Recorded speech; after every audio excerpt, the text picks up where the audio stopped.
The 2023 football season is officially here and the 49ers camp is ready to kick off. I can't wait. I'm so excited. I know you are too. I tell you what, I have a question for you. Are the San Francisco 49ers the most talented team in the NFL?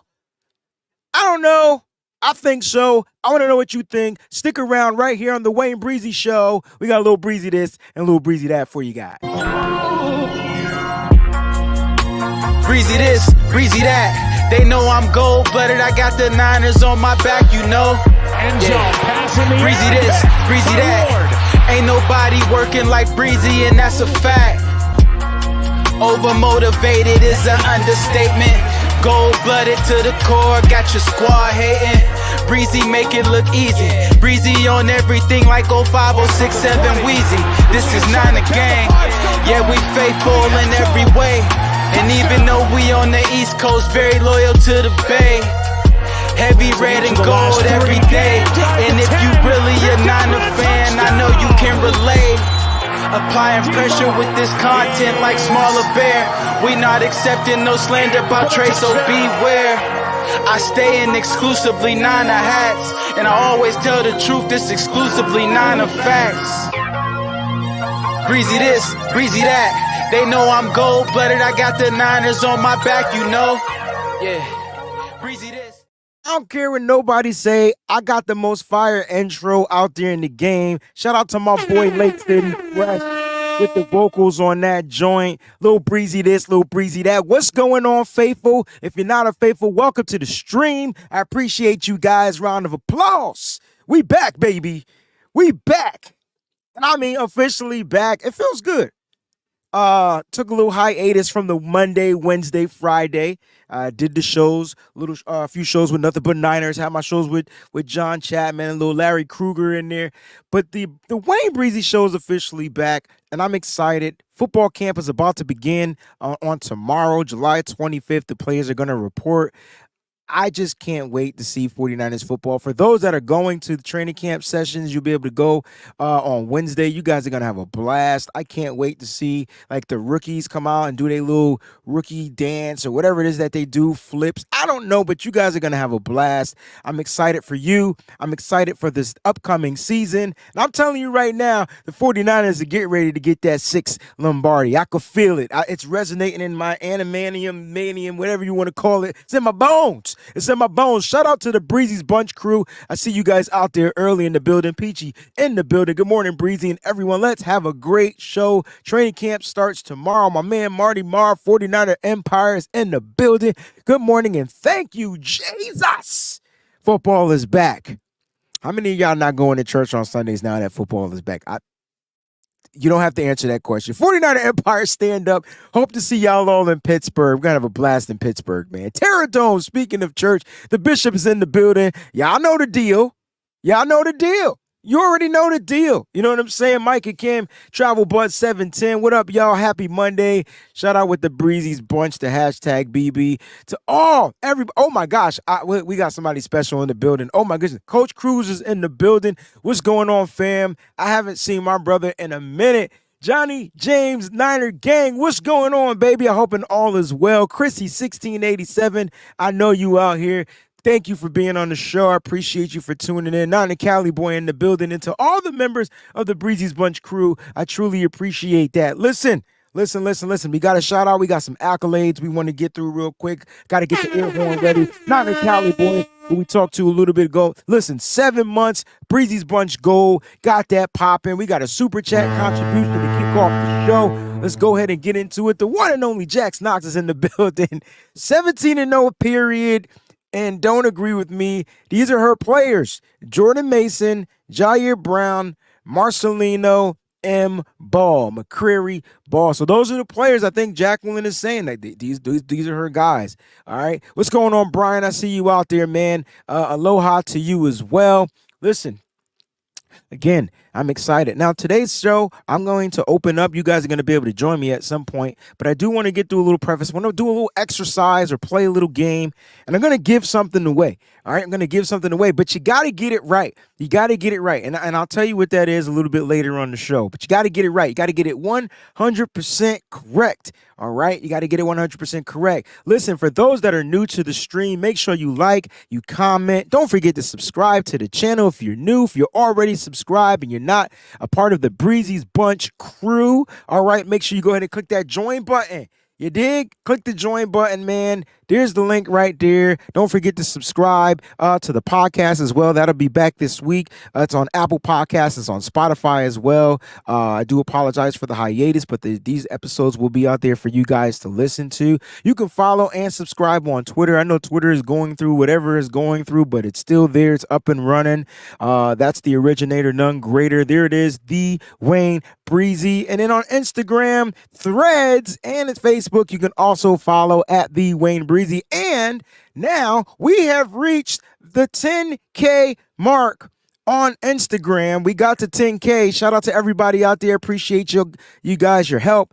We're at 10K. I think you'll be able to subscribe on Instagram as well. If you want, you don't have to. There's no pressure. It's just ways, to do that. But congratulations, we made it to the 10K, and we're going to keep pressing. The exclusive content will be back on Patreon now that football camp is about to begin. That's patreon.com/Wayne Breezy. And don't forget to check out the apparel, www.twben.com/shop. There's going to be exclusive training camp apparel. All right. I got some ideas myself. Ty, we got things flowing. Hopefully we'll get the first shirt up and running for release on tomorrow. All right. So each week we're going to try to release a different training camp battle, but you have no idea what they're going to look like. And so that's going to be the little surprise. So make sure you go to www.twben.com/shop. And last but not least, all right, the music is officially available for sale. You can go to any music platform. The new single from your boy Wayne Breezy, featuring the one and only Travis King and the Great Lake City Fresh, is available for 99 cents. That's less than $1, 99 cents. Go cop that joint right now. Pull out your iTunes store. Pull out wherever you buy your music. Yes, we still sell music today. You can still stream it as well. But make sure you guys go ahead and support the crew, man. Listen, I'm trying to shoot a music video, so the proceeds from this single is going to help pay for the music video. Because for some reason, music videos went up in price. It's weird. I don't get it, but that's what it is. But listen, it's called Faithful to the Bay. It's not your typical, Bay Area type joint, but I guarantee you could play it in your car, and you can lounge and you could bump it in your speakers. All right, so go ahead and check that out. Shout out to Travis King. Shout out to Lake City Fresh for being on that joint, man. Check it out, and you got to go check out the sponsors. Listen, they got a sale going on. So if you go to www.residency.com, you use the promo code SFBreezy. They got hats for $20. So if you use this promo code, you get to have $15. You can rock a residency cap for $15. I'm about to use my own damn promo code for $15. You dig? So go ahead and check that out, man. All right. Shout out to our sponsors out there. And we got some new sponsors that'll be coming on throughout the show. Now, I'm sure I missed a lot of stuff. I do apologize. Look, I had to get through the formalities. Haven't done formalities in about a month. All right. Jax with another super chat contribution says, I know the song by I'm gonna go with Heart.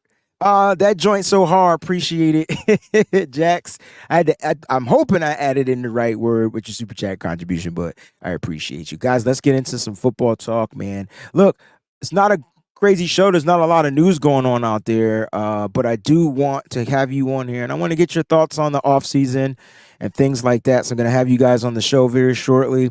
But let's talk about a couple of things I did have planned for today's show. Now, camp begins tomorrow. That means the veterans will be reporting tomorrow. The first probably official day of practice is going to be Wednesday. That's when all you guys get to go ahead and participate, be there and things like that.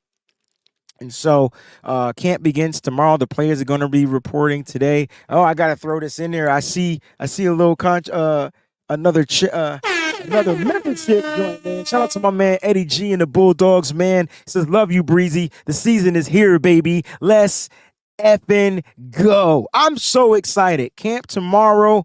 players are reporting. You already know about the injury to Darrell Luter Jr. We're not sure how long that's going to last. We did talk about with John Chapman on Friday. You know what I'm saying? Listen, he could. It doesn't have a distinct time period. This happened before camp even began, so he could be off of the PUP come tomorrow when camp officially starts. All right, so it's going to be interesting, man. Just make sure you guys stay tuned. We're going to keep our eyes on this and the injuries and things like that.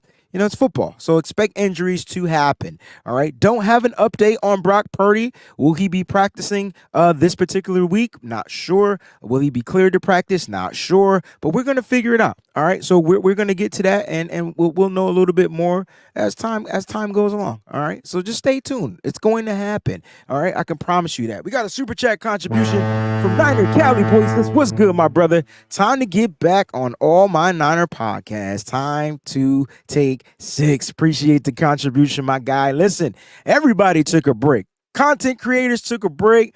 People that listen to the content creators took a break. They just wanted to kind of like push out all the nonsense.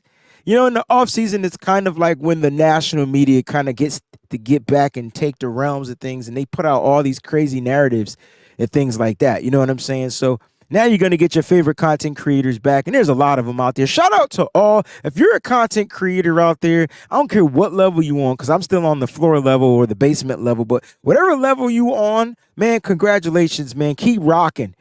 You know what I'm saying? Keep being persistent and consistent. You got to do both. You got to be consistent and you got to be persistent. You know, it's tough. You know what I'm saying? Especially when you feel like your numbers aren't there and all that type of stuff. Listen, stay consistent. All right. But I'm with you. Man. Niner Cali boy. We about to get this joint back and popping. All right. So we got camp beginning, on tomorrow. We talked about the injuries. All right. Listen, I wanted to go over this last little tidbit. We talked on Friday. We went over some of the Madden ratings. Those that play Madden out there, it's going to be tough.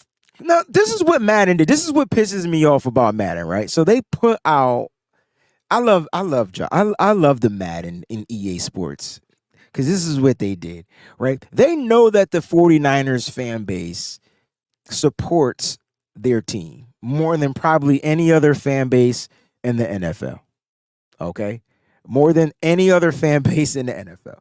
So what they did was, not only did they knock our guy Trent Williams out of the 99 club and gave it to somebody else, which was, they deserved it, but I just felt like Trent should have been in there as well.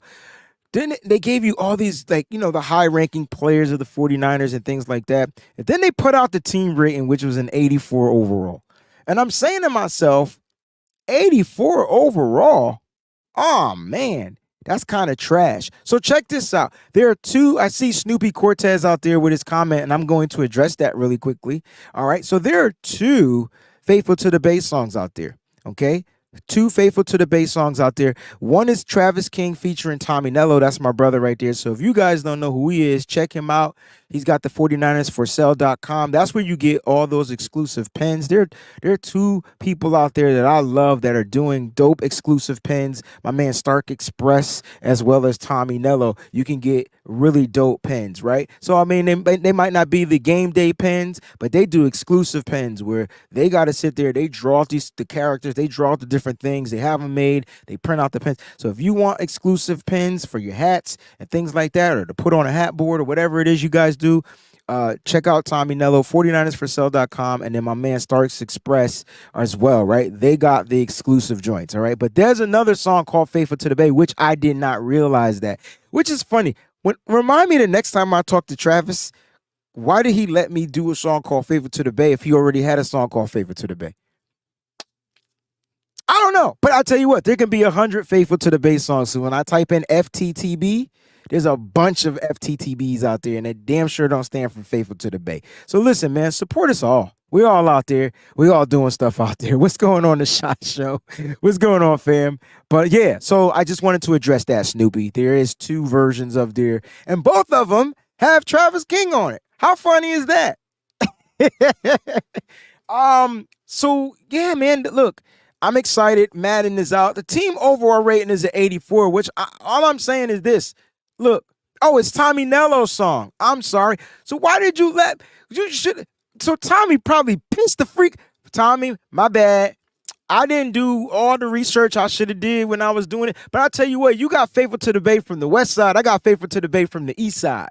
So we put them together. We should do a remix. Tommy, what up, baby? We could do the remix. You know, this is the remix. This is the remix. Yeah. Yo, make sure you guys are following Tommy Nello. Make sure you guys are following Travis King, man. These guys are phenomenal content creators as well as artists in the music industry. So go ahead and give them some love out there, all right? Got to do a quick shout out to my boy, the one and only Troy's in the building. Seminole fan, college football is about to start too. I'm so excited. You know what I'm saying? College football is on its way. Troy has been a member for 8 freaking months, yo. You almost a year. You almost in there, man. You almost doing a bid with your boy Breezy, man. I love you, yo. And Travis comes out and closes out. It don't matter. We can make 100 Faithful to the Bay songs. I love it.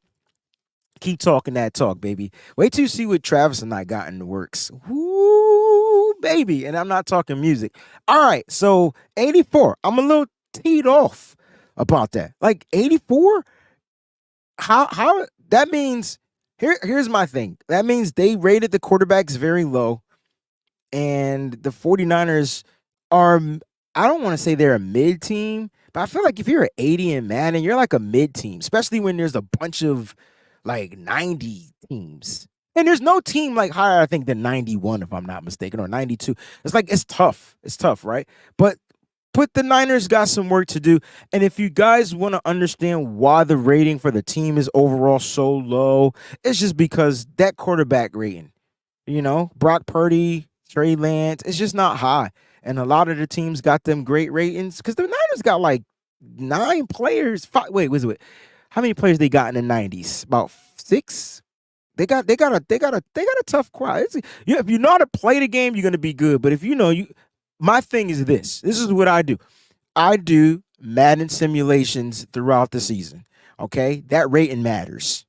The rating matters. Sorry, it matters because when I hit start and I play in the computer and their rating is their rate, that rating matters because it lets you know how smart the team is going to play. They're going to do dumb stuff. Are they going to like do quarterback design runs with Brock Purdy when that ain't his game?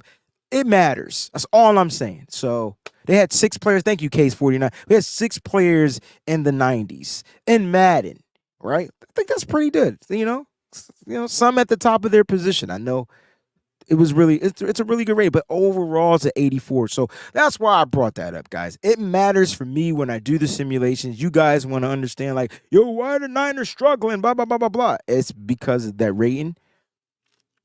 So as long as we're playing teams under the 84, we should be good. We should dominate, you know. We should have a good time.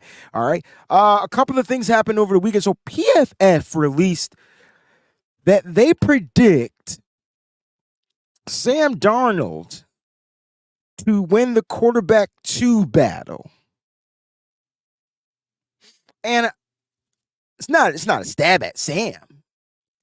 I just feel like it's a little disrespect toward Trey Lance. Like, what about Trey? Is he not there? Is he missing? Like, what's going on? Because I just watched the video of Trey Lance. Trey Lance is going to be, he's going to make Kyle Shanahan's brain spin super duper fast. He's going to make Kyle make the tough decisions, which is what I like. I like when the quarterback comes in there. You know what I'm saying? And makes the coach have no choice but to play. He's going to make Kyle do some tough decisions. I really do appreciate that. But I tell you what, I know that the team is kind of like designating, depending on the health of Brock Purdy, he's going to be QB1. We kind of know that. But so now you sign Sam Darnold in the offseason to a feasible contract. He has to play to kind of like get paid. That's how I look at it. Incentive based, right? And then you have Trey Lance there. And so, like, I don't know how or why, you know, they're just kind of like overlooking Trey Lance. Maybe it's just because it's just not enough on Trey Lance. That's the only thing I could think. But I like what I saw from Trey Lance more than I liked about Sam Darnold's whole career. Like, what are we doing here? I don't get it. Like, Sam Darnold, turnover machine. Trey Lance is not a turnover machine. I know he hasn't played a lot. I just don't get how you overlook that. The cool thing is this. Here's the cool thing. Sam Darnold and Trey Lance are for the first time going to have the same opportunity to practice with the full arsenal. That I do know. They're gonna have a chance to practice with the full arsenal. I don't know how I feel about PFF saying that Sam Darnold is going to be the quarterback too. I just don't think that makes any kind of sense whatsoever. But I'm with Jan. I just the entire ordeal has been disrespectful to Trey Lance, right? I just feel like we got to stop disrespecting the kid. Like what did he do to deserve so much disrespect? That's my question. I feel like that's a fair question, and I just want to know, what did Trey Lance do to deserve so much disrespect?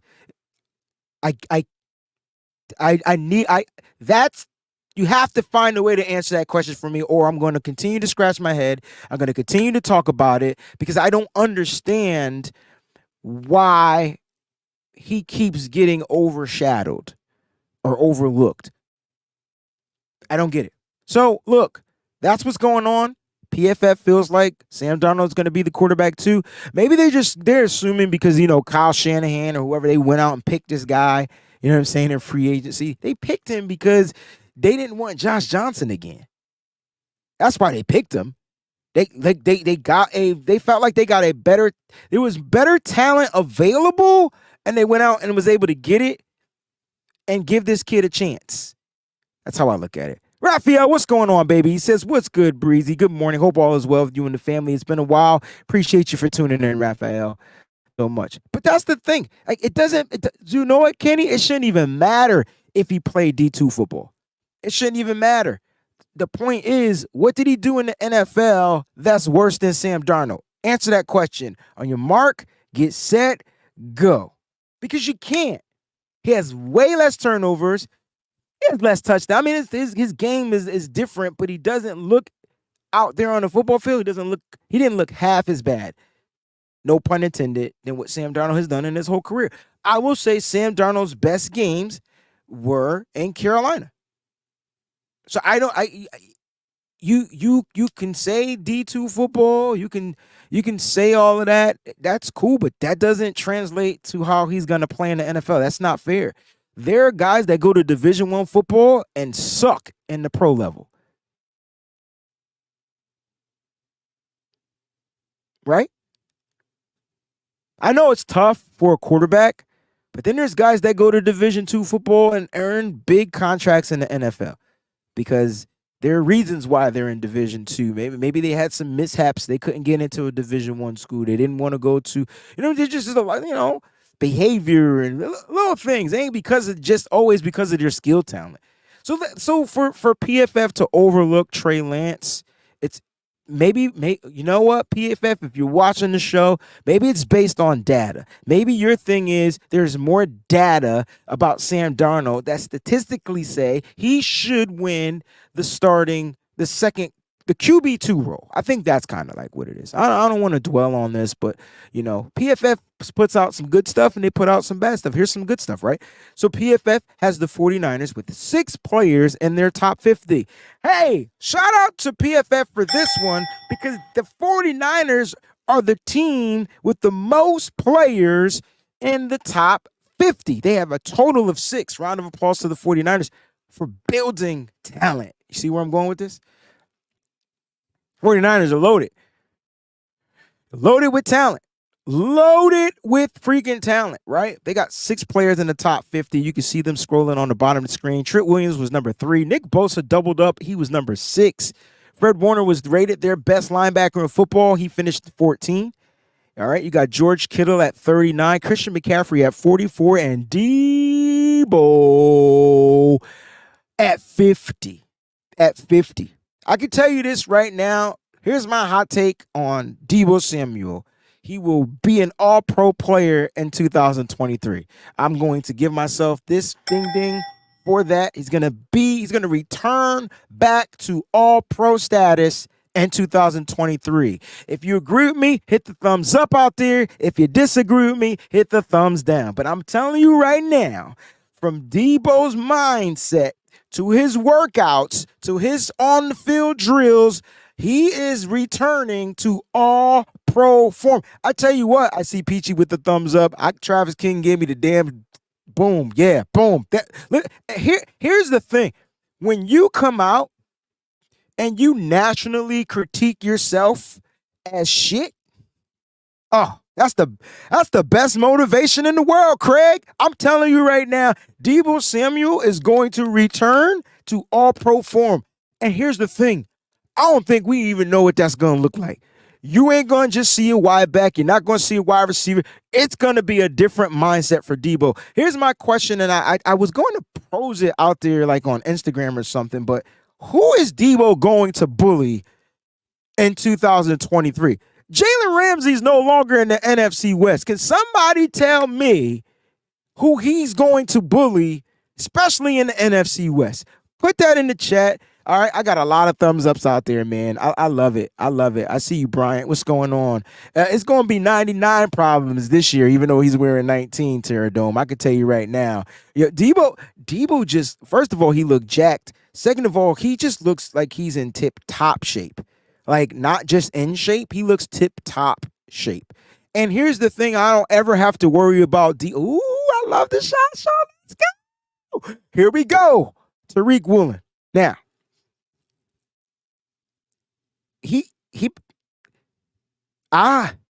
if I'm Seattle, I'm not putting Tariq Woolen on Deebo Samuel. You saying Quandre Diggs? Ooh, I ain't putting none of them cats on Deebo Samuel, yo.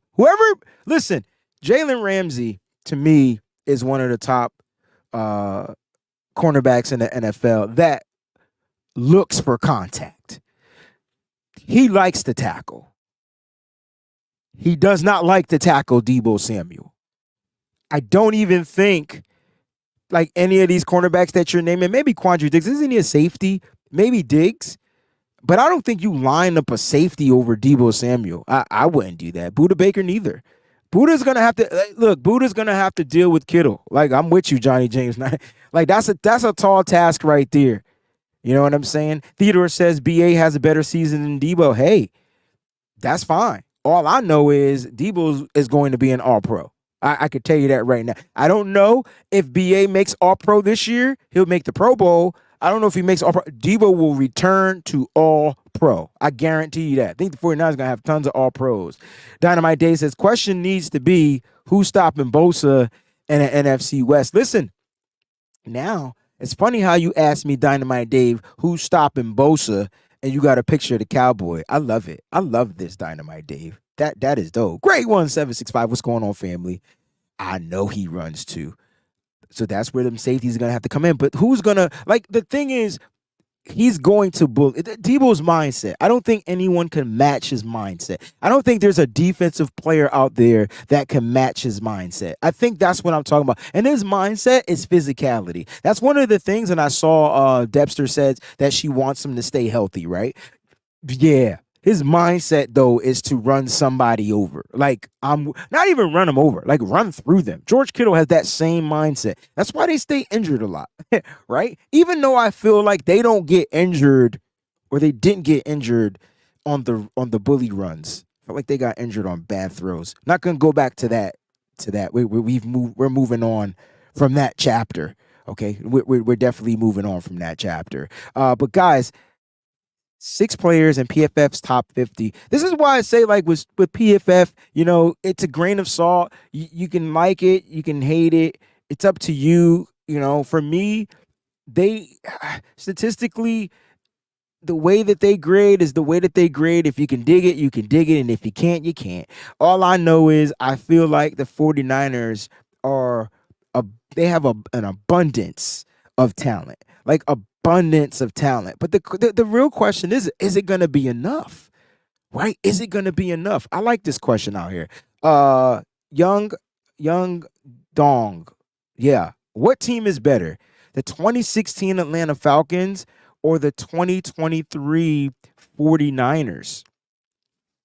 Interesting. Is it hard to compare this year's team when we haven't seen them play yet? Is that hard to compare? I'm just curious. That 2016 Atlanta Falcons team was different. Kyle Shanahan obviously was the offensive coordinator of that team. For those that don't know, that are new, and you know, Matt Ryan had an MVP year. It was the year he was balling. He balled out. He had Julio Jones. He had some wide receivers. They had a dual threat, Devontae Smith and oh my gosh, Tevin Coleman. That was their 1-2 punch at the running back position. Um, they were tough, but they lost. I hate that part, right? I hate it a lot. We got some predictions out there. Greg is calling 1,200 yards for Ayuk, 1,000, 2,000 yards all purpose from CMC, 800 passing from Samuel, 200 rushing, so that makes him 1,000-yard all purpose, and then 800 from Kittle. That's pretty daggone fair. That's pretty. And this is why I brought this up, great one.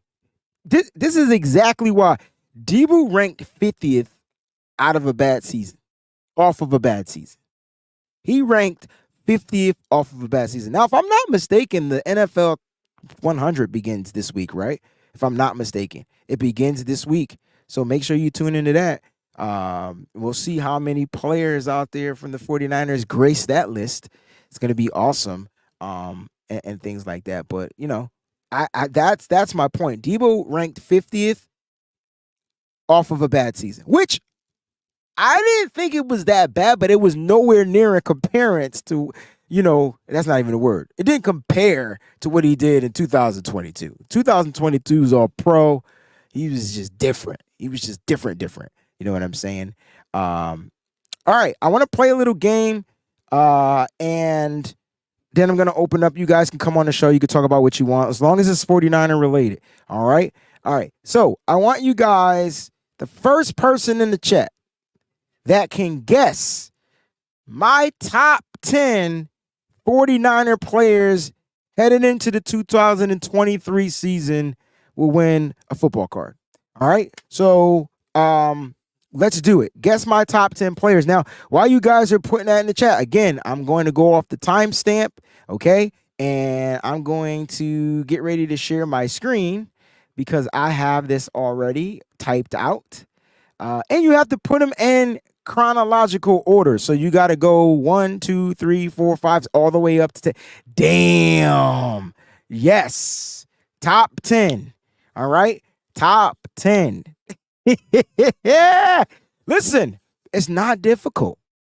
It's not difficult. But who are Breezy's top 10? Don't forget to participate in the poll question we got out there.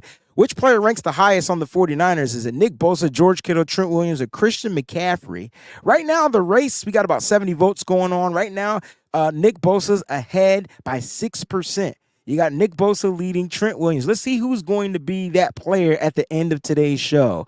George Kittle, 3. Christian McCaffrey has 9% of the votes.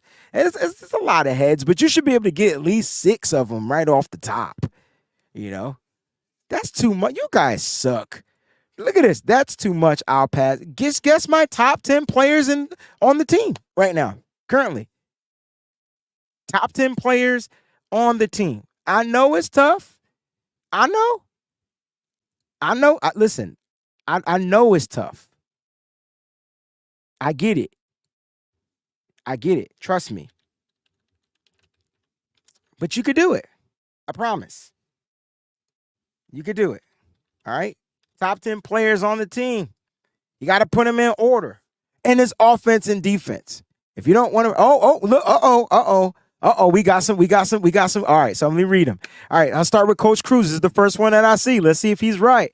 All right. Trent Williams, Nick Bosa, CMC, George Kittle, Hargrave, Huff, Debo, Warner, Ayuk, Mooney, Ward.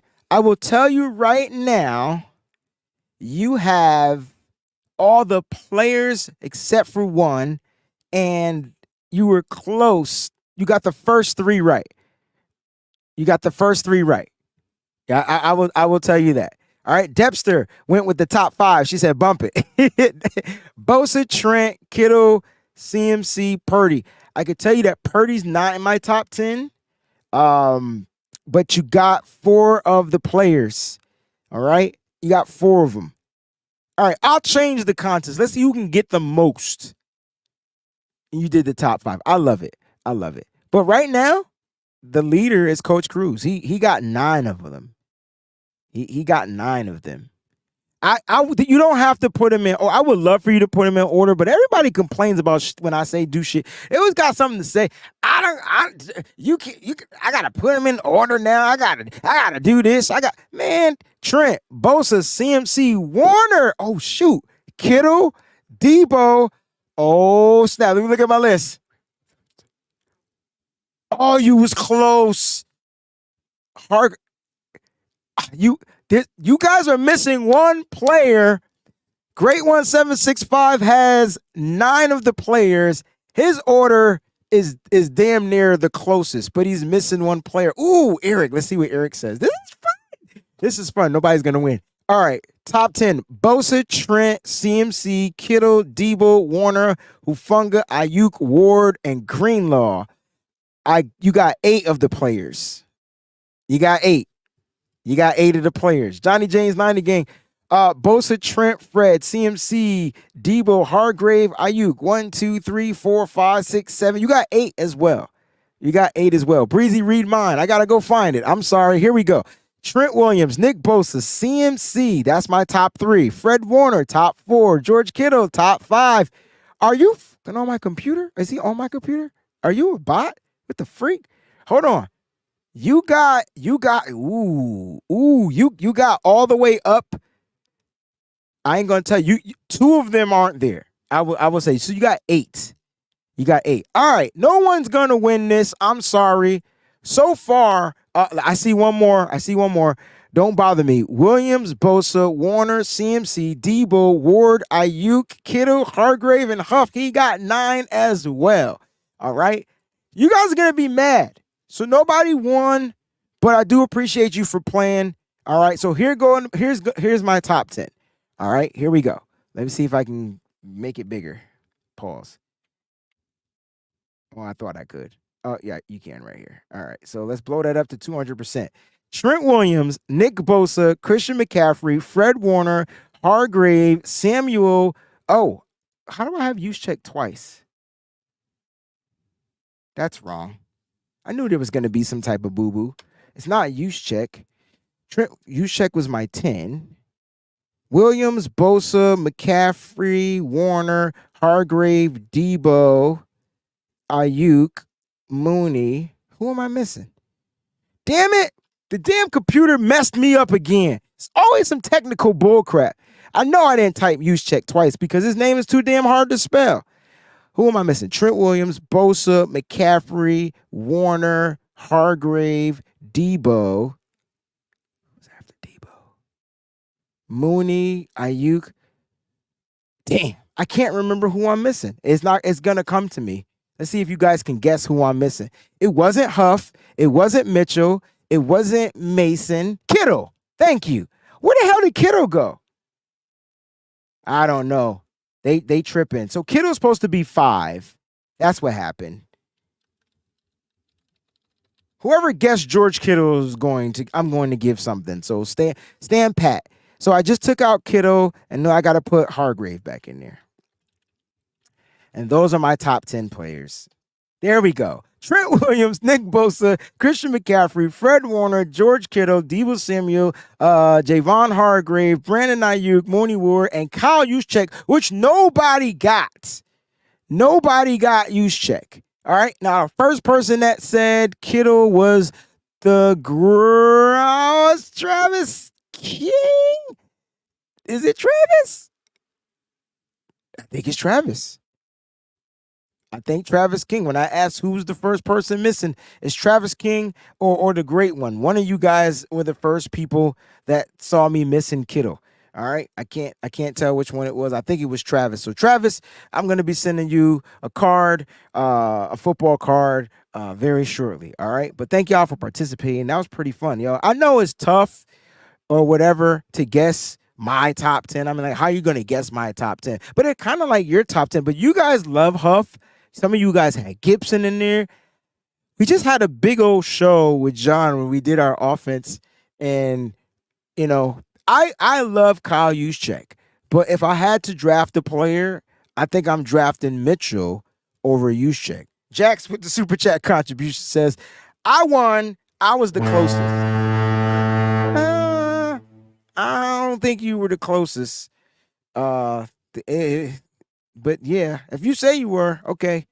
But it's all good. Coach Cruz with the super chat contribution says, on a side note, you left out all pro Huff. Who you see how hard that was? Did you see? Can you guys give my man Coach Cruz a round of applause out there? Can you? That's how hard that task was because I left out an all pro and I factored in a should be all pro and Kyle Juszczyk. Talanoa Hufanga would have been my 10th player on the list, but then I thought about the role of Kyle Juszczyk and what he did. All right, so we're going to get to some questions, but guys, you get ready to join me, man. We got about 20 something minutes we can rock out. I'm going to put the link inside the chat, man. If you are available, go ahead and click on that link, man. Come up here on the show. You can talk about what you want to talk. I really want to know how you feeling this offseason headed into the preseason because that's kind of like where we're on the road to. We're on the road to preseason football, all right? But I don't have a real question for you, man. You can come up here and you can spill your guts. You can have some fun. Whatever it is, you can do it. But I do see a question out there I did want to tie into from my man Ronnie. Breezy, how many tight ends does the team carry this season? I'm going with 4. I'm going with 4. All right. I'm going with 4 tight ends. All right. So don't I see you guys out there. I'm going with 4. I'm going with Kittle. Oh man. I'm going with the 2 rookies. Whew. And somebody in one of them other, old school saloon tight ends is gonna make the squad. I'm going with 4. So I'm going with 4. Might be 3. I'm going with 4. I think they like to run on the goal line sets. They like to run 13 personnel when they get down there to that goal line. They're gonna need 3 tight ends. All right. But let's go ahead and start this show. Enough of me. You guys listen to me for 40 plus minutes. What's going on, baby? What's up? I see the rebranding going on. So I love the new name and things like that, man. How are things going? How's the summer going? Summer's been good, man. It's crazy though, because it's gone way too fast. It's super fast. Like the summer is July is over pretty much. And I go to school basically back in a month. So sorry. But listen, the best thing is football is about to start back up. So give us your takes on the 49ers, man, and this offseason and headed into preseason, man. Yeah, I kind of want to answer that question that was just popping up with the tight ends. I do think that they're going to keep 4. I do think Ross Dwelly is bye-bye. I think Ross Dwelly's the same. Well. Let's have this conversation. If you had to pick a tight end, would you pick Charlie Warner or Ross Dwelly? I'm going to go with Charlie Warner just because the 49ers love to run the football. That's their problem. If the 49ers used Ross Dwelly more, they would probably have secured more first downs, more catches. I swear he got the best hands on the team, especially for a tight end. He got the hands. He got them soft hands. You drop the ball near his hands. He catches the ball. He just doesn't get the opportunities. If I had to pick between Dwelly and I had to pick between, and there's a reason why they keep bringing him back too, right? I mean, I know it's for the dirt cheap low, but there's a reason why they keep bringing him back. Yeah, I mean, I definitely could see realistically, like if I just went out of my fandom, I'd probably say Ross Dwelly just because, like you said, they keep bringing him back. It's just what the 49ers seem to love to do. It's just personally, I hate Ross. I'm not a Ross Dwelly fan, but like I was saying, cool. aside from like the fandom in me, I'd probably say Ross Dwelly. But it's close. I don't. It's close. I think it's definitely going to be a camp battle to watch. Oh man, and we got a couple of camp battles because I said that I think both rookies make the team, and people were like, both rookies? I don't know about that one. I think they can be utilized in different ways. I think the rookies are more talented than the tight ends that we have on the team other than George Kittle. And I think because of the talent level, I think they do something that stands out during this training camp that's going to allow them to make the team. Plus, I guarantee you cut one of these rookies, unless they're really bad, you cut one of these rookies, they make it on a different squad, it could be a problem. So I would utilize them. I mean, if Ross Dwelly goes to Seattle or the Rams, I mean, I don't think anybody gonna be like, yeah, you know what I'm saying. So it's gonna be interesting. Listen, I need your take on the off season. And it's good to Yeah. chat with you. What's your take, man? Let's give us something positive to head into the preseason. Yeah. In terms of the off season, I mean, I still think they need to go out there and get an edge rusher. I know they're not gonna do it. It's just I don't know. I don't like the spot after like Drake Jackson. Like I like Cleveland Farrell, but then kind of after that, I feel like it thins out too much. I know that there's the rookie Robert Beal Jr., but I'm just not a fan of can't remember his name, but the guy from the Lions that we picked up. Oh, Austin Bryant. Yeah, we got Austin Bryant. We got a Yeah. ton of guys to come in and fill the voids of the roles that of the two roles that we left in Charles Omenihu and Samson Ebukam, and we lost some other guys. So it's gonna be tough, bro. But I think the 49ers will figure it out. I think that your point is valid. We don't know, and we don't even know what Drake Jackson might do, right? Yeah. Like we don't know these things. You know what you got in Nick Bosa, and then after that, there's a big drop. Will Kerry Hyder return back to that edge rushing form? Will that be his role in 2023? It clearly wasn't last year, right? He was asked to play inside, outside. He was all over the place. So I think that's a really good, valid point that you pointed out, bro. Yeah, in terms of special teams, because people don't put, show too much love for special teams, I don't think it's really a battle at all with the kicker. It's gonna be Jake Moody. Like, Oh I yeah, just I don't see it going I'm with any you. other way. Yeah, I'm with you. Listen, Robert Bill Jr. 6 sacks this season. That's his prediction, man.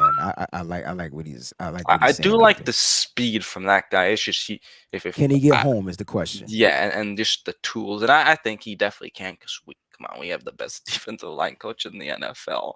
So I, that's the one position. Like even though I said I think that they need to add someone else, like I'm also not as worried because I know the coach that's coaching those guys up, and like I said, he's the best defensive line coach in the NFL. So There you have it. Listen, man, let everybody know where they can find you, man. I appreciate you for jumping on with me, man. And let everybody know when you're live and when they can find you.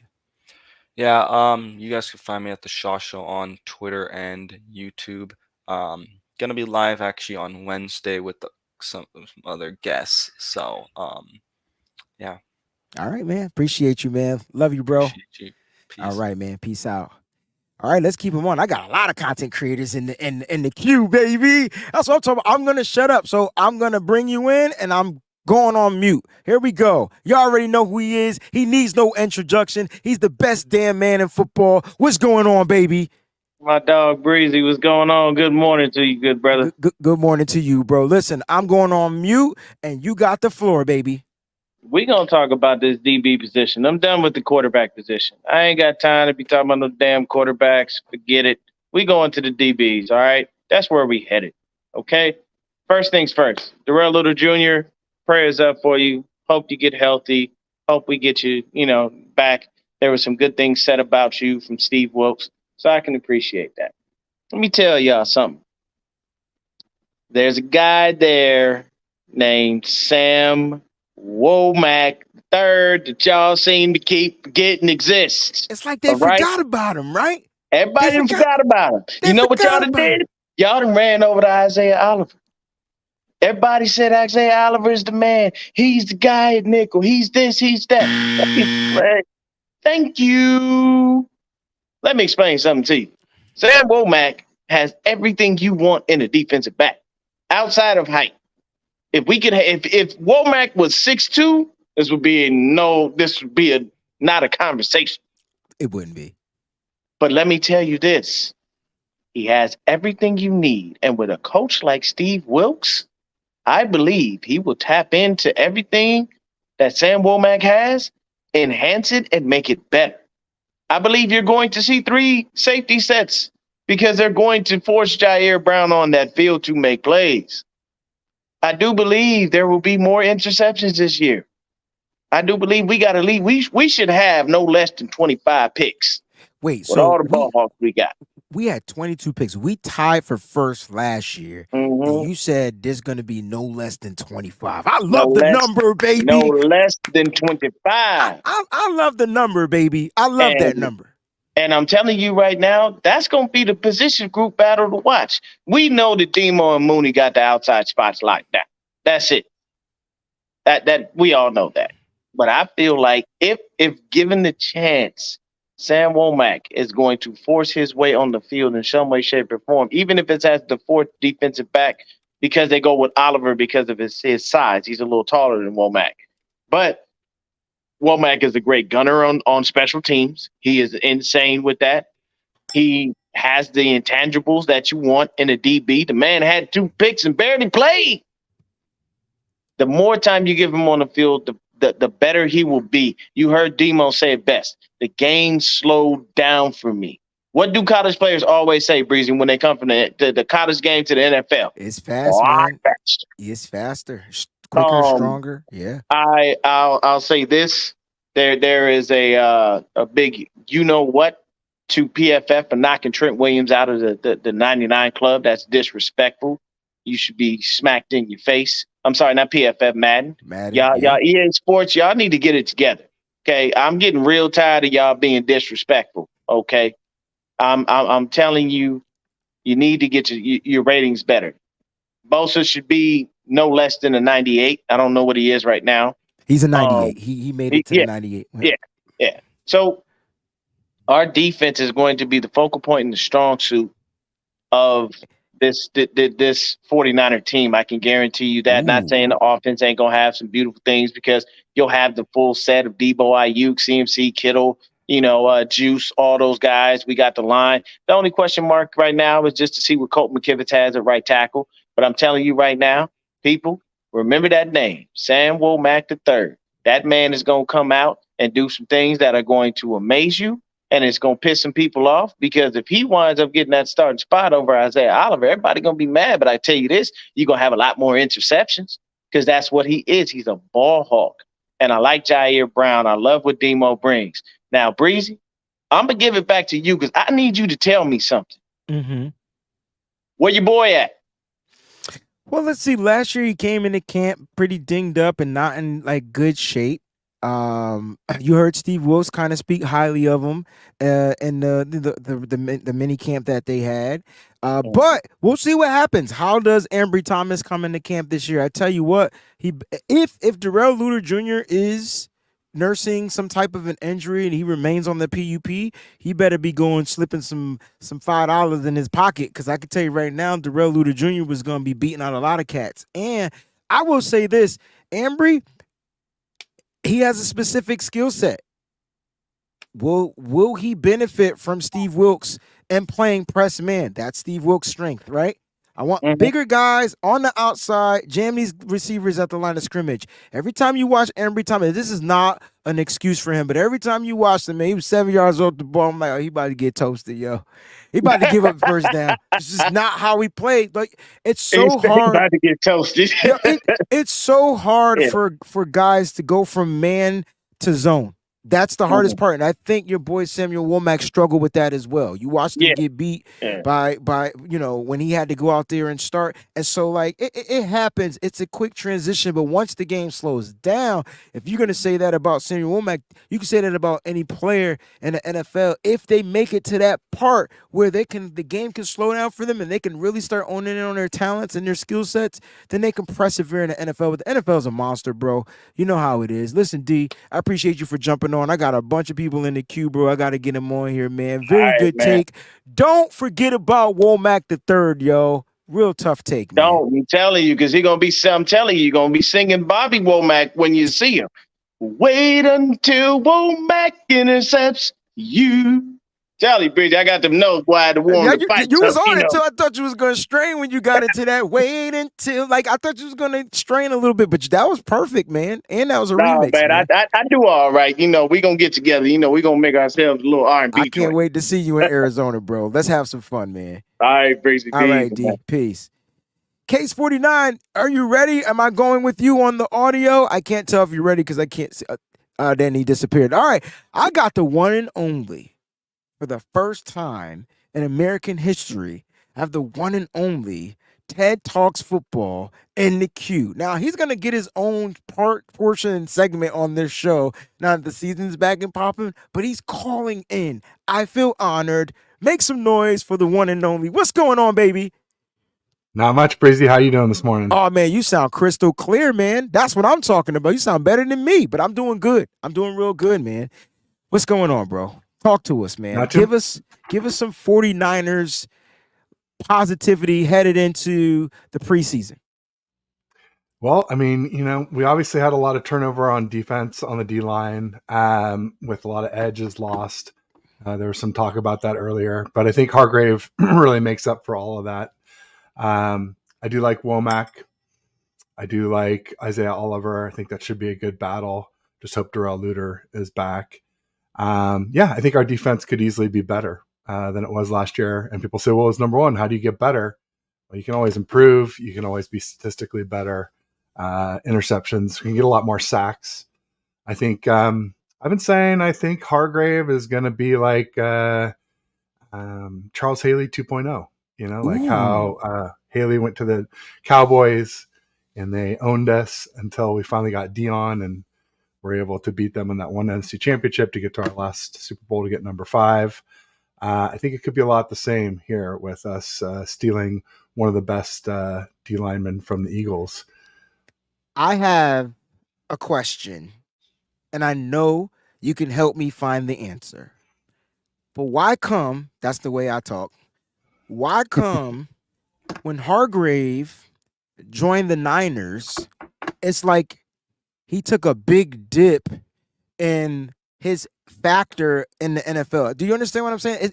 I feel like he's not being respected like he was when he was on the Eagles. That's all. Why is it that it seems like he's being overshadowed when he might turn around and be the key factor on this defense in 2023? That's not a shot at Nick Bosa. It's not. I'm just saying, factor. Yeah, no, I think part of it is people look at that Eagles D line. It was so deep in 2022, but so you were talking about Bosa earlier, and somebody played showed the picture of the Cowboy Justin Smith, and I think Hargrave could be the Cowboy to Bosa's Alden Smith. That combo that we had back in 2012. Can you explain how the Niners used to stunt? Because I felt like we used to stunt on defense. Can you explain to the people out there that may not know what that means, what stunting was like? Now, we've seen it last year a little bit, but it didn't have the same dominance that you feel like we're going to have this year with Hargrave. Yeah, there's stunting, and some people call it games, but basically it's where the defensive end loops around and comes in and rushes from the D tackle position. The D tackle loops around to the outside and rushes in from the defensive end position, and it makes double teaming very difficult. It makes assignments very difficult. The one thing it does is it opens you up a little bit against being run up the middle, but we have great linebackers in Dre Greenlaw and Fred Warner that can help eliminate that. So I'm really excited to see that. I think it's going to help Armstead, Bosa. I think Drake Jackson will benefit from it too. So really excited to see our D line with Hargrave. Before I let you go, 2 things. 1, I want you to let everybody know where they can find you, subscribe to you, all that good stuff. And 2, I know you're going to be at training camp, but give me an offensive take, man. Everybody's talking about this defense, but what about the offense? Like, that to me might be the more talented side of the football for the 49ers. It's just getting overshadowed because of the quarterback situation. But what could we look forward to in this offense? Yeah, well, I mean, I've been saying since the Rams game, basically when I started my podcast, week 8 of 2022, that we have the best weapons in football. Nothing has changed there. I had a comment here in your comments where I said, if we have 2021 Debo plus 2022 CMC, that's going to equal number 6 for us. If we can get both of those cats firing on all cylinders. I mean, we saw what Purdy was able to do in this offense. Maybe Purdy can be better, or if Lance is able to beat Purdy out, then that means he's probably a little bit better. So there's no reason we couldn't have the number one offense and the number one defense. Colton McKivitz was brought up by Dion. That's a concern. And also especially depth behind him. But other than that, the sky's the limit for this offense, and the quarterback is the limit. We got to get Purdy back. We got him cleared to play, and then it's going to be a little bit longer after that before he's actually ready to play, because they're sort of like physically cleared to play, but then there's typically 3 mental hurdles. Can he rip it? Number one. Can he get synced up with the weapons? Number two. And then can he be ready to take hits? When you have to sit in there and wait for guys to uncover, take the hit, and come back and play. Obviously, Jimmy G was never the same after his ACL, so we're all hoping that doesn't happen with Purdy. As far as what I've got going on, I've got Ballin' with Bash and Ted today at 3. I'm going to be on with Beer League Football tomorrow evening at 6:45 p.m. is when their show starts. So it's 3 p.m. Pacific today and 6 Eastern. Tomorrow, 6:45 Pacific, 9:45. So a little bit late for you guys on the East Coast with Beer League Football. And then my usual Wednesday show with Aaron Lab again, 3:30 p.m. Wednesday and 6:30 p.m. Eastern. So that's what I got coming up in the near future. Listen, make sure you guys check out my boy Ted, man. He is putting out 49er content left, right, up, down, BA, select, start. Ted, love you, bro. I can't wait to chop it up with you later. Sounds good, Breezy. One quick thing, if you don't mind. Also, I do have dates to the first 7, or tickets to the first 7 training camp practices. I am looking for Saturday the 5th and Monday the 7th. If anybody knows anybody who's willing to part with those at a decent price. So wow. All right, man. Tickets for sale, guys. All right, hit them up. Ted, thanks for jumping on with your boy, man. Thanks, Breezy. Appreciate you having me. All right, man. Peace. Let's keep this train rolling. I got my man E in the building. You waited nice and patiently. I appreciate you, bro. What's going on, fam? Hey, what's up, Breezy? How are you? I'm doing great, like real great, because tomorrow I'm going to be seeing some red and gold somewhere, and it's current red and gold. It's like not shit from 2022. You know what I'm saying? So I'm excited. Yeah, man. Nice. I'm glad to hear it. So, man, tell me what you are looking forward to this upcoming preseason, this upcoming season. Can you give the faithful some positivity on this upcoming season? Oh, yeah, absolutely. I mean, I think there's a lot of reasons to be positive about this team going into this season. Obviously, you look at the last 4 years, been in the NFC Championship game 3 times. We all know that's not a coincidence. It's not like lightning struck and they just got lucky. They got, the ball bounced the right way in one game. You don't make it 3 out of 4 years through luck. Like, that's not a coincidence. They got coaching. They got talent on the offense. The defense is incredible. This team is loaded. And I think one of the things that's got me the most optimistic coming up about this season, I think if you look at the NFC is like church on a Sunday morning. It is wide open. The NFC is wide open. I think the only real competition, in my opinion, is the Eagles. And if you look at the Eagles, they got a little bit weaker in the offseason. Obviously, we all know about Javon Hargrave going to the 49ers. That's a huge, because that's not only are you making your opponent weaker, but you're also making your team stronger. And you're doing it at the heart of the defense, right in the middle of that defensive line, right where you got to, engage the offense. You shut down the run up the middle. You open things up. They're not going to be able to double Bosa as often, because if you're doubling Bosa, that's going to be more opportunities for Hargrave and Armstead, etc. So the Eagles got weaker. The 49ers got stronger. A couple other things with the Eagles. As far as I'm pretty sure they lost either their offensive or defensive coordinator. So they got a little bit weaker in that area. Another thing, I haven't really heard anybody talking about this offseason. I'm going to give you a name that nobody's talking about. Miles Sanders. Nobody's talking about Miles Sanders. Now, the one who Eagles ran all over offense, us, right? The Eagles offense is kind of similar to the 49ers offense, where it's set up a lot with the run game. They do like that play action stuff with Jalen Hurts. They got the rugby scrum play that they like to run. Miles Sanders was like a key part of their offense. He's might be as important to their offense as Javon Hargrave was to that defense. And nobody's talking about Miles Sanders leaving. They replaced him with DeAndre Swift, who's a good player, but he's got injury problems. Now, all of their running backs have injury problems. They don't have that consistent running back like Miles Sanders. I think that's going to be a loss that the Eagles are really going to feel throughout the year. It's going to allow teams to focus more on doubling up on A.J. Brown, putting more coverage on Devontae Smith. That's something that I don't really hear a lot of people talking about. I think that's a big loss for the Eagles. And then when you look at the rest of the NFC, I mean, who else is the competition in the NFC? The Cowboys? I don't fear the Cowboys. The 49ers beat them last 2 years in the playoffs. I don't know anyone else in the chat. Have you ever had a job where you had a boss who just watched you 24/7? They watched you like a hawk. They micromanaged every little thing you did. Anytime you do something, the boss comes over. Oh no, you don't do it this way. You do it that other way. That's Jerry Jones with the Cowboys. This is why I think the Cowboys always fail in the playoffs. They got the talent in the regular season. The Cowboys always make the playoffs, but they fail in the playoffs because that's when the pressure is on. And Jerry Jones just adds to that pressure. He increases the pressure. Oh, we're America's team. We got 5 Super Bowls. We got a history of winning. We got to win now. We got to win now. We got to win now. We got to win now. You cannot operate having your boss looking over your shoulder like that, putting that pressure on you, micromanaging every little thing. He can't commit to a head coach. He's constantly cutting the legs out from under his head coach. One of the best things that Jed York ever did when he hired Kyle Shanahan and he hired John Lynch, he said, you know what? Keys. Exactly. It's your show. You guys know football better than me. Jerry Jones thinks he knows football so to the extent he's their general manager. Are there any other owners in the NFL that are also the team's general manager? No, and like lately, last couple of years, he's been doing better. He's, for a while he was going after. It was like the Raiders drafts where it was like, oh, let's just get all the wide receivers in the world. Who cares about the offensive and defensive line? He's improved in that area. I think he puts too much pressure on the Cowboys. That's why they always fail in the playoffs. And who else has the talent in the NFC to compete with the 49ers? I think the Lions are okay, but their defense isn't great. And do you really trust Jared Goff in the playoffs? I mean, he made it to the Super Bowl and they scored 3 points. You know what I mean? With, Cooper Kupp, and I'm pretty sure that they had whoever the running back was at the time was pretty good. I forget the name off the top of my head.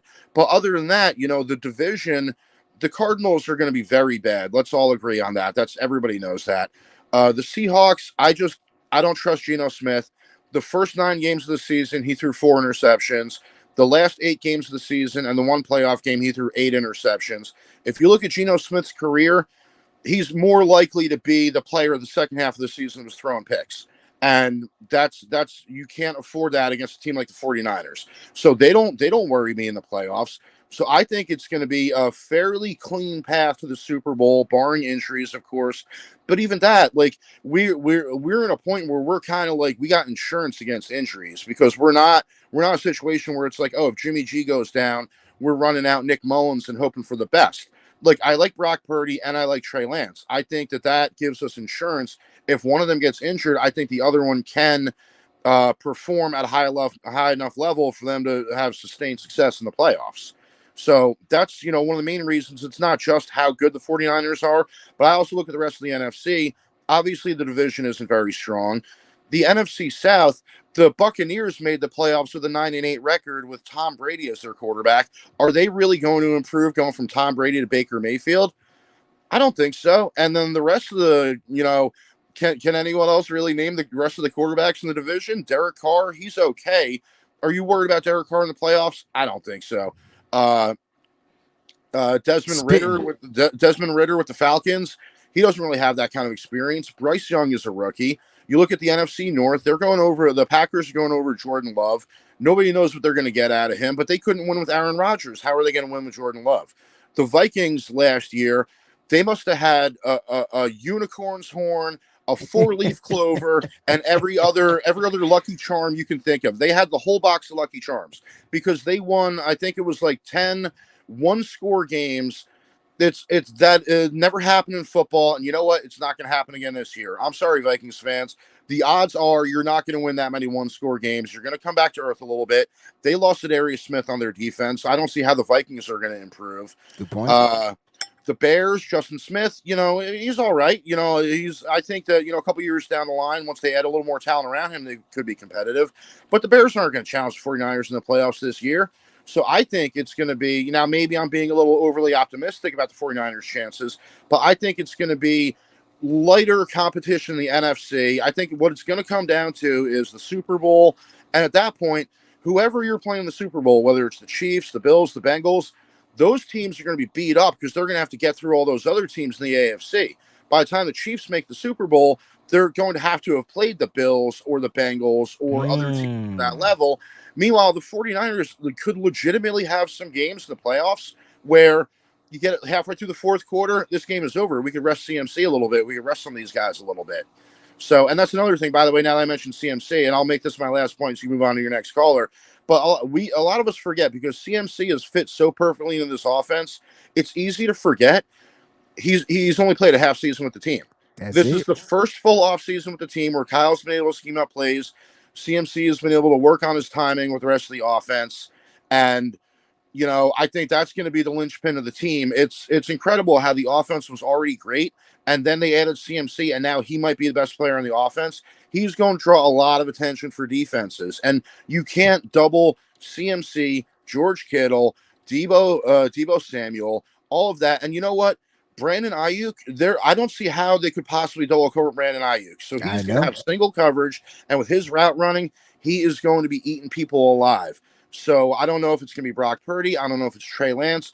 I hope that they both get an equal opportunity because I'm not ready to write off Trey Lance yet. I think he still has a lot of potential if he can work on his accuracy a little bit. I look at it like, what if Trey Lance could end up being like a 6'4" version of Brock Purdy? Don't we at least need to give him the opportunity to see if it works out that way? So, I'm really excited about the state of the team right now. They've really built a sustained model for success. The way that, we're losing free agents, but then we get compensatory picks for those free agents. And the way that we draft in rounds 3, 4, 5, 6 is going to allow us to keep being a successful team every year. The rest of the NFC is getting weaker. All the talents in the AFC, all the great quarterbacks in the AFC. You even got guys like Aaron Rodgers moving over to the AFC now. So I don't see, other than the Eagles, who's going to be the stiffest competition in the NFC. And with all due respect, I still think, this is just my opinion, I still think if Brock Purdy doesn't go down in the NFC Championship game, I think the 49ers win that game. That's just my opinion. So I think that they're going to have a nice, easy breezy walk through the NFC. And then when they get to the Super Bowl, whoever they're playing against is going to be a little roughed up from having to go through the gauntlet of the AFC. And I think that this really could be the year the 49ers go all the way. This is it. This is it. You heard it right here. My man ED in the place to be. Listen, you just literally on the whole NFC, and I loved it. Like, that was like, if we played all NFC teams, there's only one team that, and we still beat that team. Honestly. There's only one team. Now, you mentioned about the Detroit Lions, and I just want to put this out there. I know they drafted Gibbs, but they lost the leading touchdown scorer in the NFL. He had like 30 touchdowns last year. Jamal Williams is no longer Detroit Lion. Ask me if I fear them mother suckers. Yeah. Absolutely not. You ain't got to worry about that. So this is fun. That was fun. I appreciate the call in. I got to get to the other two guys, man. But listen, do this more often, bro. I could just sit back, relax, and sip on a beer or something, man, because you just hit all the spots. You just did 13 shows in one episode, yo. I love it. Appreciate you, bro. Right, thanks, Breeze. I appreciate it. Peace. All right. Listen, I love when people call in and give their takes. What's going on, Bryant? It's good to have you back, man. Talk to us, baby. Listen, Eric just broke down the whole NFC. I said, give me something positive. He gave me like 16 positives, bro. It's not 115, because the only way I feel like we would lose to a team is if we beat ourselves. That's the take that I got from him. We just can't beat ourselves. But what are your thoughts going into the season? It's good to see you. Go ahead and talk, baby. Well, I don't know how I, match what he did, but I'll try. I wanted to call and tell you, hey, one more day till training camp, and I'm really excited about that. I think the only team that really can get in our way is the 49ers. I'm not very excited to play the Pittsburgh Steelers in Pittsburgh week 1. That one makes me a little bit, makes me a little nervous. And then the Ravens come Christmas time makes me a little nervous. But I think the Niners got a really good chance. I'm really excited to see the quarterback battle. I think, with the 3 preseason games that we have, it's going to be interesting to see how they divvy up the reps to each one of the guys. And I don't know, I'm really kind of in my mindset, they're going to keep all 4. I think we have to kind of keep all 4. And just the way they're going to pay everybody or just keep everybody happy, we need somebody on the practice squad. So I'm also excited to see, I think his name's Jack Colito from Oregon. The fullback, running back, tight end, quarterback, the back. He could do it all. Yeah, he can do everything. So I'm really excited. I'd like to see him make the team. I don't know where they could fit him in. Maybe they could, hide him as a tight end or a fullback, back up, Maybe he can play special teams. I'm not sure. But as far as like the tight ends, yeah, I think Charlie Warner, he's a good blocker. I think Ross Dwelly's got good hands, but I think their time with the 49ers is probably come and gone. I think the two that we just drafted will probably remain on the team, and then we'll have Kittle for sure. And I think Ronnie Bell's going to be a really good player for us. I think we keep him. And my 6 wide receivers would be like Debo, Ayuk, Jennings, Ray, Danny Gray, and then Ronnie Bell. I think those are the 6 that they probably keep. Just that's my feeling. And then the Jake Moody situation, I'm really excited to see how he's going to kick. I'm really excited to see maybe if they'll let him kick a deep one in preseason, because then preseason doesn't really matter. So if he makes it or misses it, but if he makes it, man, that's just going to be something to be excited about. So yeah, I'm pretty excited. How would you go about divvying up the reps for preseason for the quarterbacks? It's going to be interesting to see what they do. Like, I mean, there's 3 games, and if Brock Purdy is good to go, I probably wouldn't play Brock to that last game. But then again, do you want to put him out there in that last game? You're gonna get that top defense. They're gonna come out there like it's risky. But for me, I would like to see Trey Lance. I know it's not gonna happen. Give Trey Lance a whole game. Give Sam Darnold a whole game. That way, we could truly evaluate what the hell is going on with those guys. I will make this funny assumption, and I don't wish injury upon anybody. But if I'm Jimmy Garoppolo, I wouldn't want to play against the 49ers. I just wouldn't. And that's week 3. There's full practices, and then there's a game. If I'm the Raiders, I'm sitting Jimmy Garoppolo that game, but he's going to get beat up in practice. I can tell you that right now. 49ers are going to hold no bars, and they're going to hit Jimmy Garoppolo that 3rd preseason game. So I'm excited, man, because there's a lot for us to look forward to. It goes 49ers versus Raiders, then it goes Broncos, then it goes Chargers. All right, so the first preseason game is the joint practices. Yeah. Is that the order? Yeah. Raiders, Broncos, Chargers.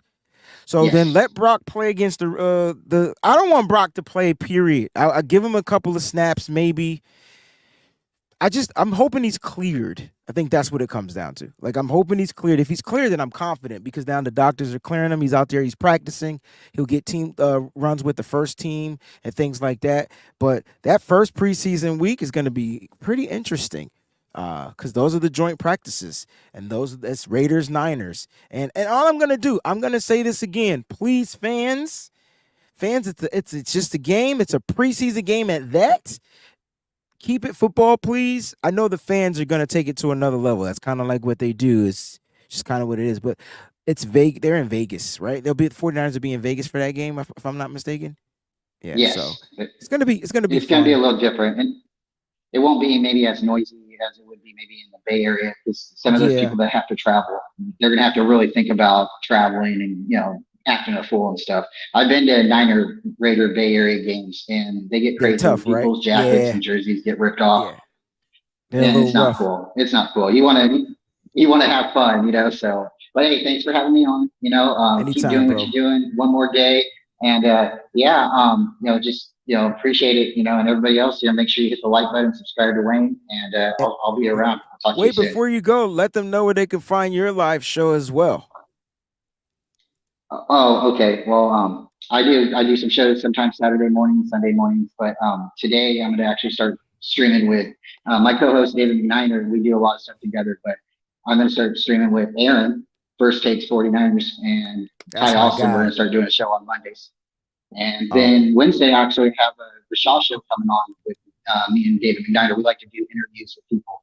So if anybody's ever interested in coming on for an interview, reach out to me and we'll get you on sometime. But thanks, Wayne. Thank you very much. Man. You guys have a great day. All right, Go man. Niners. Have a great day. All right, and we're going to end this segment of the show. We got one more, guys. Stick around. I mean, I know you guys waited for that sermon at the very end. For those that are giving Super Chat contributions, hang on. I'll get to those at the very end of the show. I don't want to interrupt the phone segment, but the bishop is in the building, and I know he has some words for the congregation. My main man, Wayne Breezy. How am I coming in? How is my audio? Everything is good. I like that hat in the background. Yes, sir. Yes, sir. I'm talking about the one on the wall, though. That junk is fresh. Yeah. That is U.S. Cavalry, man. You got to be air assault. You got to go through your basic training, and you won't be me. Very well. to get down the air assault. We're air mobile and we come from above. We have a saying in the Army, but I'm a respect your channel. If you ain't Cav, you ain't it. And I'm cleaning that up. Amen. Okay. Okay. There it Shout out is. to everybody. Breezy, you had some of the best in the business on today. Shout out. I was just on with Dion yesterday. I was just on with Brian Culp. He is the Jimmy Iovine of content creators, man. He got me to 100 subscribers. I got my own little thing happening, just like Big Red from the Five Heartbeats. We just a little small contribution. We a small store. Come on and be a part of it if you want to. Shout out Nothing Bananas. Shout out Ted Talks. Yes. That's too. He had me on too. Larry Kruger, yourself, Nothing Bananas. I don't want to miss anybody. East Coast, Red and Gold. Shout them out too. We were just on with Spencer Burford. Wow.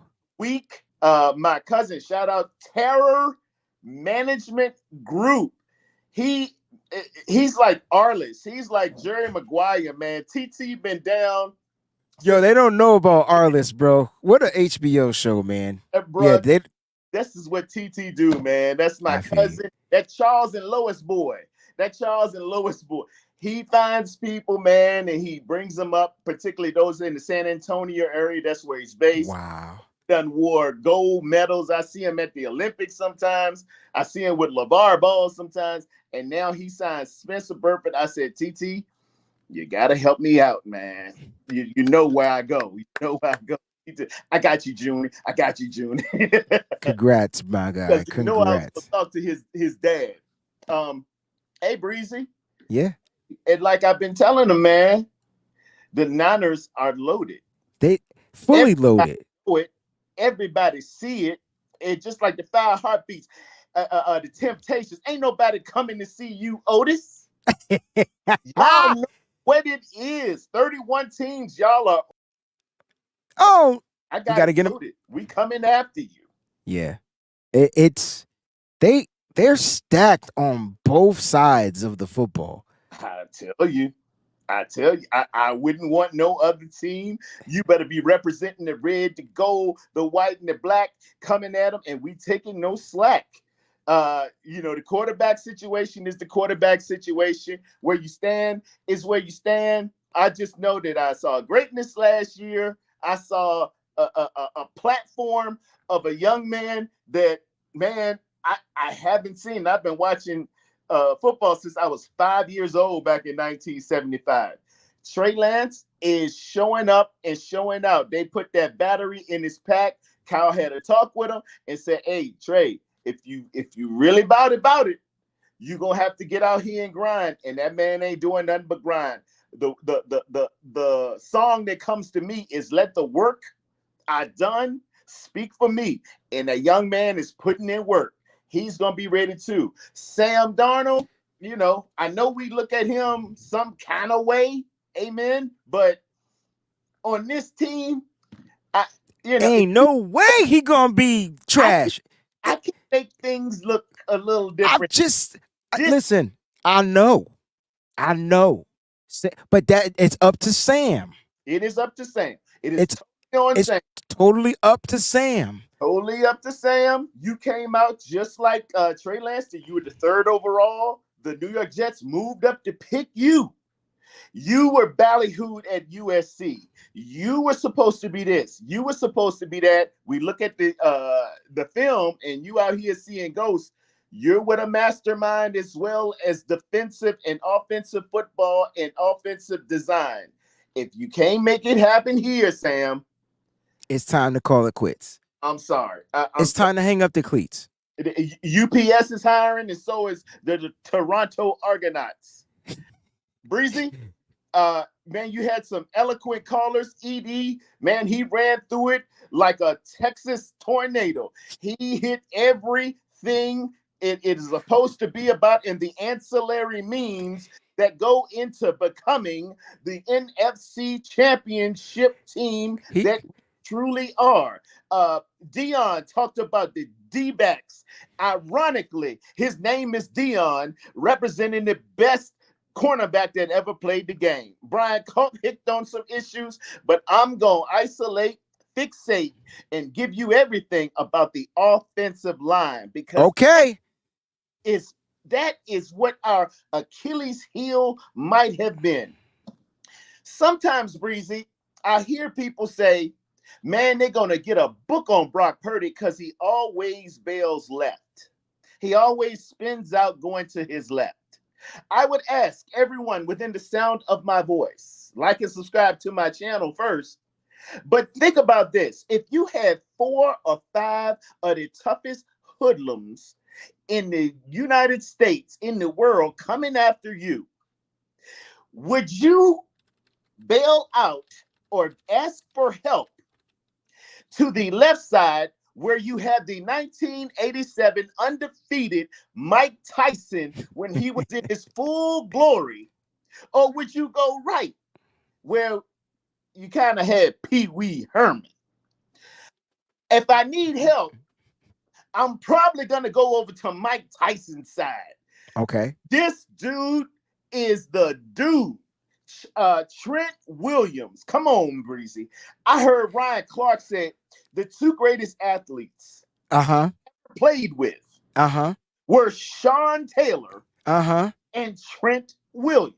Now, how in the heavens does Trent Williams, 300 and bleep, bleep, bleep pounds, somehow make it into one of the greatest athletes that he's ever played with? Explain that concept. Breezy, sometimes we're born and we this jersey I got behind you, Michael Jordan, he went about 6'6", 219. Some of us might look like Barry Sanders, who was, I think, 5'10", 205. But every now and again, God will put athleticism in a man going 6'5", 310 pounds. The man moved like a dancing bear. He got the strength of a grizzly. He got the intelligent and intestinal fortitude of the greatest competitor you know. He can tap dance. He can play basketball. He can dunk a ball.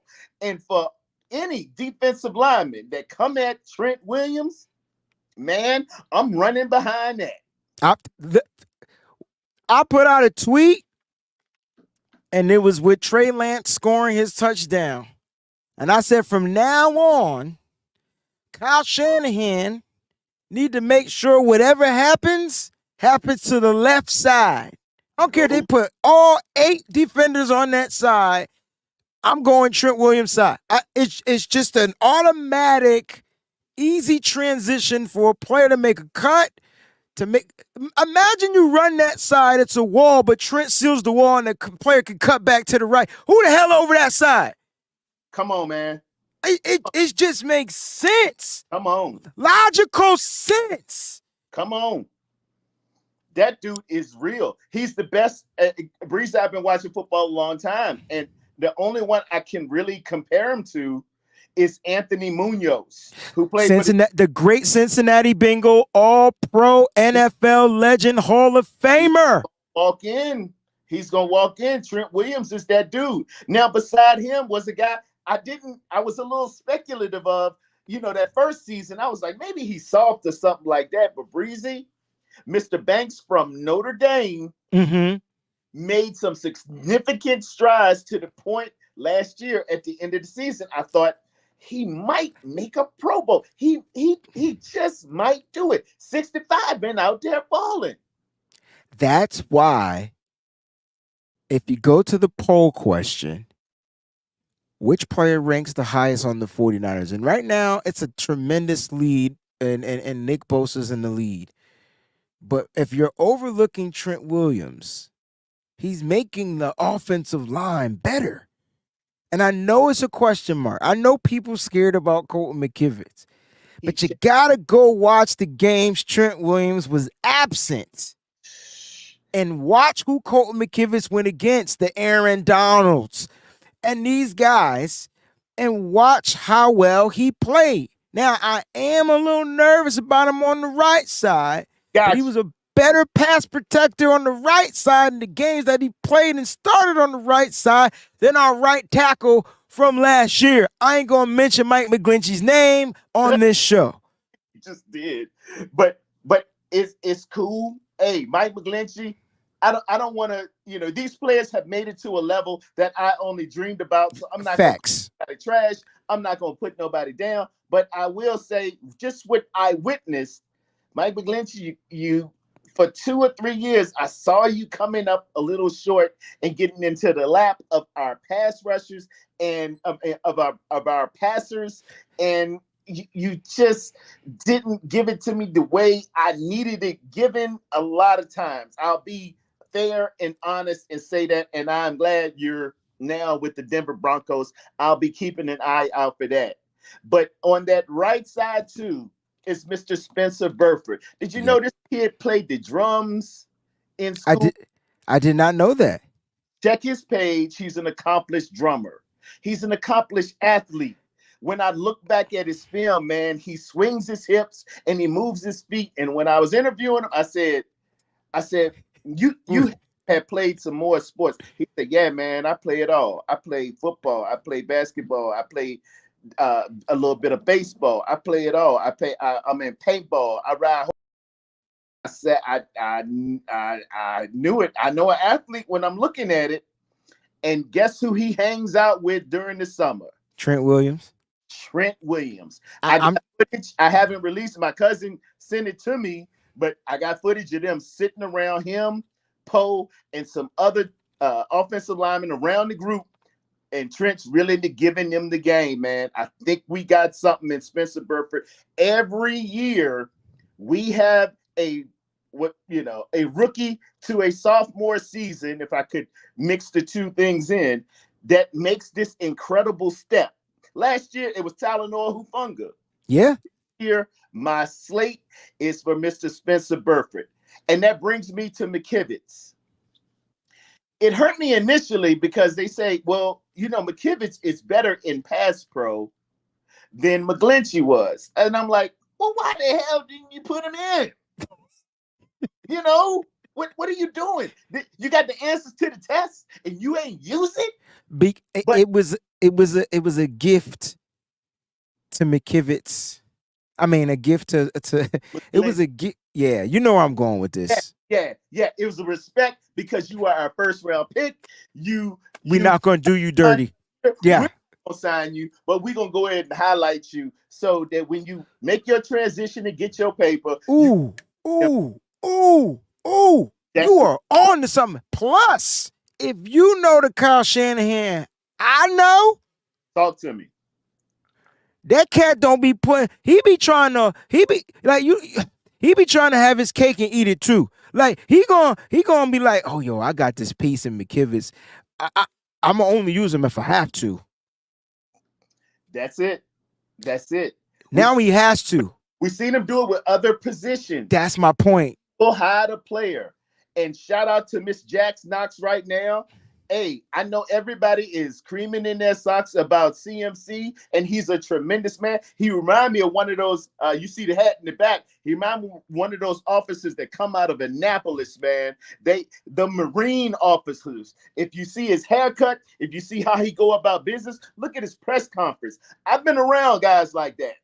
Those boys come out. He's a professional. We call them ring knockers. When you get that ring out of Annapolis or West Point, them lieutenants come out knocking that ring, and you know who they are. They're gonna become generals one day. Go ahead and get up under him. He's got some smoke. But boy, I got one from Georgia Tech named Jordan Mason. I got one that will run down your throat. I got one that reminds me of his name was Barber, Marion the Barbarian Barber back in Dallas. I got one that looks like beast mode, about 20 pounds lighter. I got one weighing 24 with the dreads coming out. He hits the hole, Breezy. You a running back. You know what you looking at. Oh, yeah. So first of all, now the only thing, and I'm not saying this can't improve, the only thing to me that Mason lacked was the burst, but he didn't need it. He was going to be used on short downs. Next thing you know, you average 7 yards a carry. I'm like, what does he need a burst for if he's giving me 7 yards? Like, and he's getting 4 and 3 with after contact like that. That dude's a monster. Dude, Now, hey, but Kyle only used him when he needed to. He kept him hidden for a reason. I'm telling you, he kept him hidden for a reason. Elijah Mitchell, you better Elijah, come. You better Elijah's got first, but Elijah just to get he better first come into line. camp right. That's all I'm gonna say. You I can't make noticed. a tub in the tub, Elijah. You Yeah, can't make a tub in the tub, man. So, do what you got to do, toughen up, get some soup, as Cameron said, and paid in full, whatever it takes.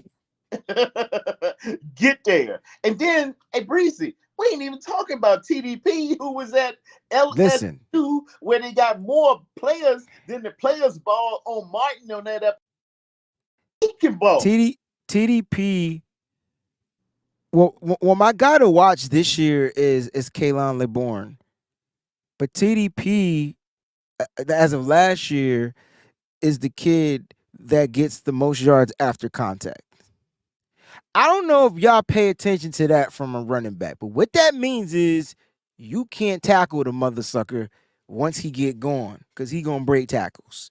Now his issue last year was he just wasn't seeing the field. He didn't have the vision. It's too fast. Close was closing up quick. Like, you get what I'm saying? Yeah, Offensive line problems. yeah, But that's this year he looks better. If you watch his workout videos, he looks like he's going to be cutting. And I have no idea how Bobby Turner is going to select these running backs. So it's going to be an interesting battle to pay attention to in the camp battle. But your segment on the offensive line, I just want to know from you, should the faithful be worried? Because there's only one piece that they feel like there's a question mark opposed to last year when there were three. three pieces. Oh man. Did I freeze on you, Breezy? I'm still in the chat.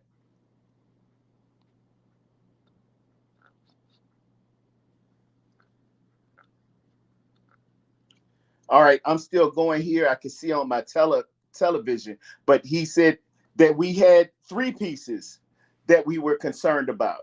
So I'm still gonna go at it. No. I really like McKivitz. I really like what I see him in the limited amount of of uh, film that we have for McKivitz. I feel like he can make a step. One thing we lacked in Philadelphia, we lacked a little toughness. Particularly that on the right side.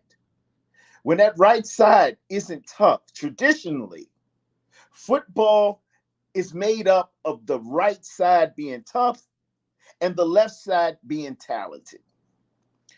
What I really like what the 49ers have done, they went out and got a Joey Fisher from Shepherd University, tough guy. A Feliciano who used to play with the Giants and I think Minnesota, tough guy. We got to get tougher. We got to get rougher. We got to get nasty on that offensive line. And I think the depth that's being brought in, particularly with that of Feliciano, particularly that of the undrafted free agent, whom is Joey Fisher, it raises the level of toughness that the San Francisco 49ers need. Because, I know, they got the Netflix special about quarterback. Mm-hmm.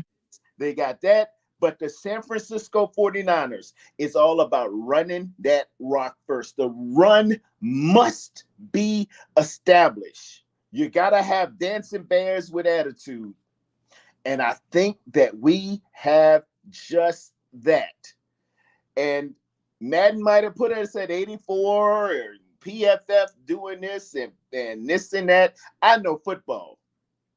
I know what you got out there, and I know what you don't. And the San Francisco 49ers, we run the ball well. We're based off of inside zone, outside zone, gap counters, gap counter traps. And what's so confusing, and I talked to Dion about this, man, as a defensive guy, as a linebacker, somebody really, I didn't have incredible athleticism coming in the game. I really had to look at my keys, and I really had to go with the rules of, if you see him pulling, you're flowing this way. If you see a fullback going this way, this is what it is. Man, Kyle Shanahan has interrupted all of our defensive players. That's why Luke Kuechly came to the sideline when we played them about 2 or 3 years ago, and Luke Kuechly said, I don't know what to do, man. I don't know what to do. Luke Kuechly's going into the Hall of Fame, ladies and gentlemen. And yes, he is. confusing him. It's confusing him because it's like if you went out driving today and all the stop signs got painted green. It just messes you up. It makes you hesitate. It makes you look at things different as a defender. And this is what Kyle Shanahan is so masterful at. He's using your rules and your instincts against you. And then he can run the same play, or he can run 5 different plays out of the same formation and down and distance and place where you are on the field. You got to come to my show and I'll tell you how that really messes up a defender, because that's all you're taught. Look at the formation, look at the splits, look at the down and distance and where they are on the field, and we know instantly, oh yeah, they get ready to come with this. Yeah, they get ready to come with that.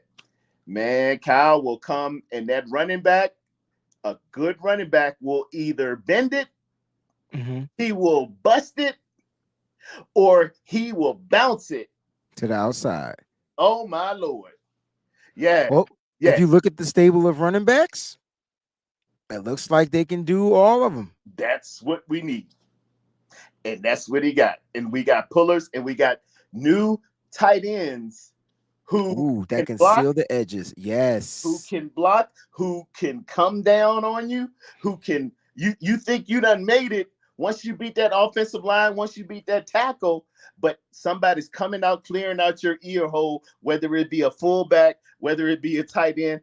Breezy, get your expectations up, baby. I'm going to see you in Pittsburgh. All the callers, all the people in the chat, get your expectations up. I'm putting 31 on notice. All 31 teams, we are not afraid. We can go to any stadium at any time, play number 1 defense, run the rock. And now we got a young kicker. We got kickers who can kick it 60 yards. You know, we got 3 head coaches on the sideline. We got the best defensive line coach that you can ask for. If you pulled it out right now and had a draft, we would draft Chris Kusarik. We got a great offensive line coach, man, 1 or 2 in the NFL. We got the best play designer, either 1 or 2 with Andy Reid. It's an embarrassment of riches.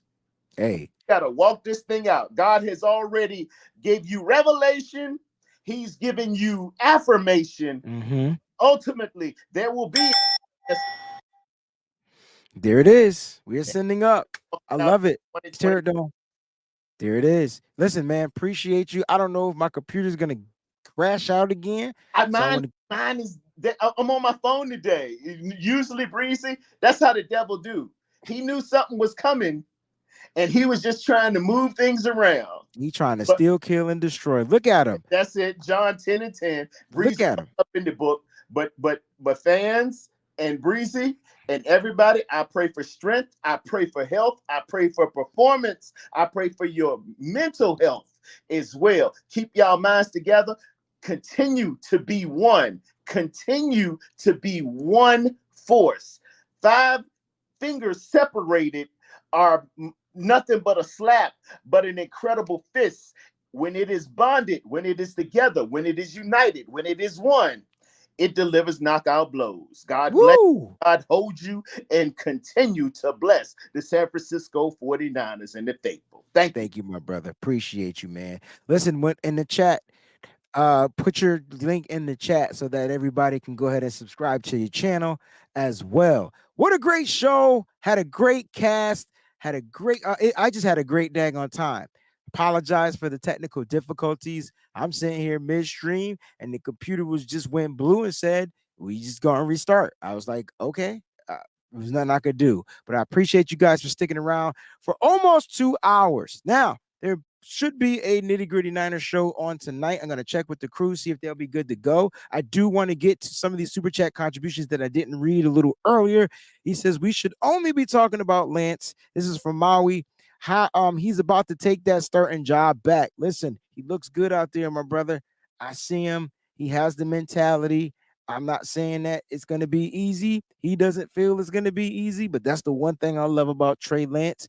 He is welcoming adversity and he's ready to take it on at all costs.